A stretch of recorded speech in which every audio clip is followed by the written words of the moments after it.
Sekarang yang negatif, misalnya judi online. Ya, kenapa judi online? Yang raja judinya malah belum tersentuh. Bahkan saya berpikiran, ini yang disentuh yang kecil-kecil, yang besar biar tetap aman. Begitu? Iya, karena kemudian kayak kemarin terakhir aja misalnya yang Aseng di Semarang, itu setahu saya tinggal franchise. Ya. Jadi cabang-cabang aja, di Medan juga begitu. Ya. Apian segala macam atau siapa itu ya hanya cabang aja. Justru yang terbesar ini yang justru aman. Dulu bahkan level lama gitu, judi di Indonesia tidak dibolehkan, dilarang. Ya. Ternyata diduga ada oknum yang mendapatkan bayaran dari luar negeri biar orang berjudi ke sana. Gitu. Ya. Nah, sekarang juga begini.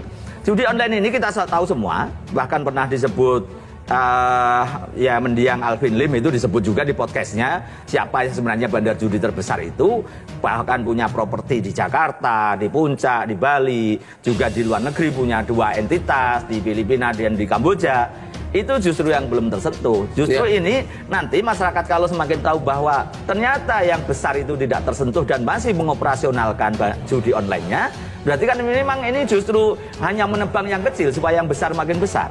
Ya. Itu dari sisi negatif yang pertama. Kedua, dari sisi pendapatan. Ya. Yang tadi bukan badan pendapatan aja. Justru ini tata kelola pemerintahan yang baik dari sisi pencegahan pemberantasan korupsi itu kan mengawasi uang masuk. Ya. Kalau uang keluar, beliau sudah pidato kemana-mana harus pengiritan, luar negeri tidak boleh, segala macam itu pengiritan. Tapi dari sisi pendapatan belum disentuh. Dan saya khawatir ini tidak akan bisa tersentuh sampai kapanpun. Apa yang tidak tersentuh? Dari sisi pajak, bea cukai, PNBP, royalti, ini kalau betul-betul bisa diawasi, tax ratio kita bisa 12%. Ya. Kalau ini betul-betul bisa didorong menjadi tax ratio 12%, dapat kita 3.000 triliun. Sementara APBN kita cuma 3.100. Ya. Jadi makan siang bukan hanya gratis untuk seluruh rakyat Indonesia, tidak perlu berhutang dan bahkan bisa bayar hutang.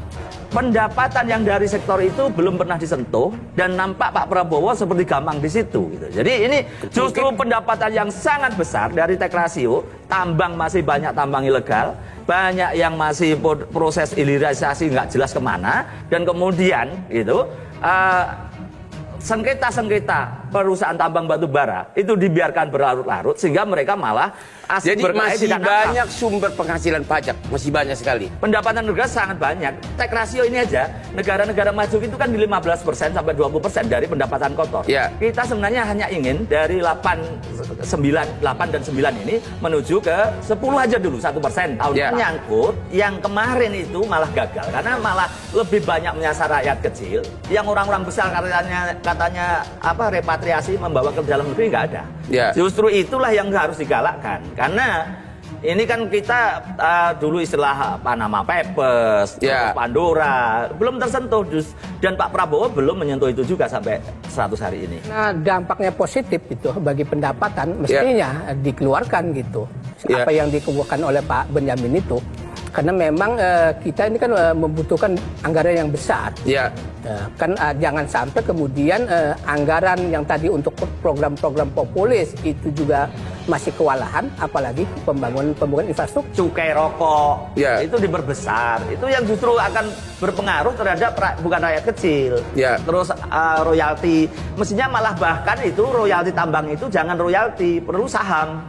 Ya. Saham sehingga keuntungannya bisa diambil. Terhadap tambang-tambang itu kan tukang cangkul aja sebenarnya, bukan pengusaha. Ya. Nah itu mestinya diminta kita saham.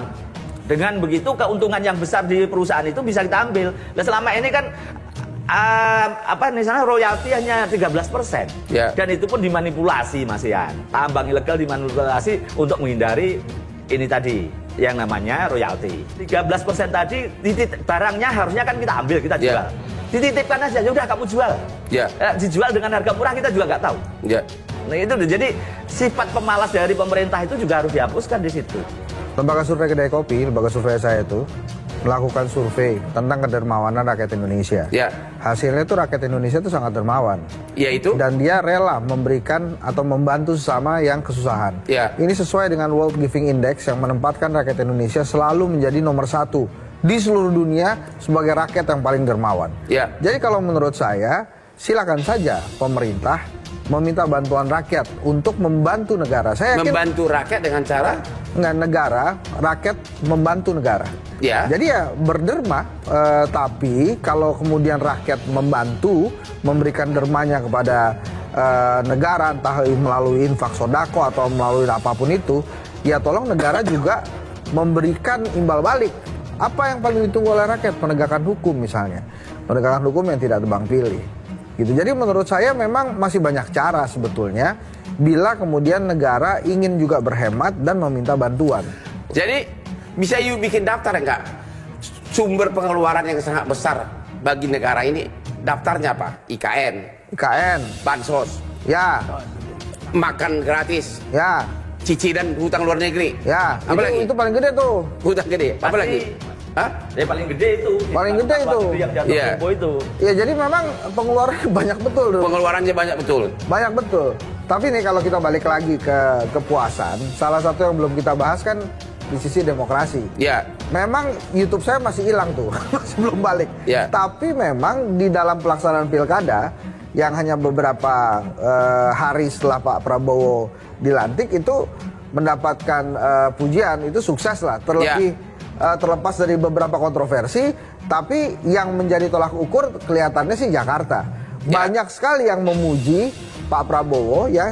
Waktu itu kan disampaikan tuh oleh Pak Dasko bahwa Pak Prabowo memutuskan untuk tidak mengajukan keberatan ke MK gitu ya. Pak Dasko bilang begitu karena menurut Pak Dasko Prabowo ingin ini, nah gitulah. Karena tidak mengajukan keberatan itu, akhirnya dipuji juga tuh Pak Prabowo. Jadi memberikan kesempatan kepada Pramono Anung dan Rano Karno. Ya, kalau dilihat dari tujuan politiknya bisa saja ini adalah sebuah cara untuk membuka komunikasi kepada PDI Perjuangan yang memang pemenang pileg. Tapi dari pernyataan Dasko itulah menurut saya tumbuh kepuasan publik di era Pak Prabowo tentang demokrasi, terutama pelaksanaan pilkada. Tumbuh kepuasan publik. Walaupun walaupun katanya money politiknya banyak banget. Hah? Siapa lagi? Ya, kan sudah selesai pemilu. Waktu pilkada, Bang. Waktu pilkada. Pilkada itu kan pemilu kelas lokal sebetulnya. Nah itu kan terjadi lagi gitu. Nah Bang Boyamin sudah senyum-senyum, pasti dia punya datanya tuh kan. Karena kalau kita lihat dari apa yang disampaikan oleh KPUD tentang penggunaan dana-dana kampanye paslon, kan kelihatannya nggak segitu sedikitnya, juga masih banyak gitu ya. Tapi maksud saya adalah demokrasi juga menjadi hal yang terutama di Jakarta membuat kepuasan masyarakat terhadap Pak Prabowo itu tinggi gitu. Ini jadi canggih juga nih Pak Prabowo main-mainnya. Jadi 3 sumber menyatakan bahwa tingkat kepuasan masyarakat kepada Pak Prabowo cukup tinggi. Ya, walaupun Pak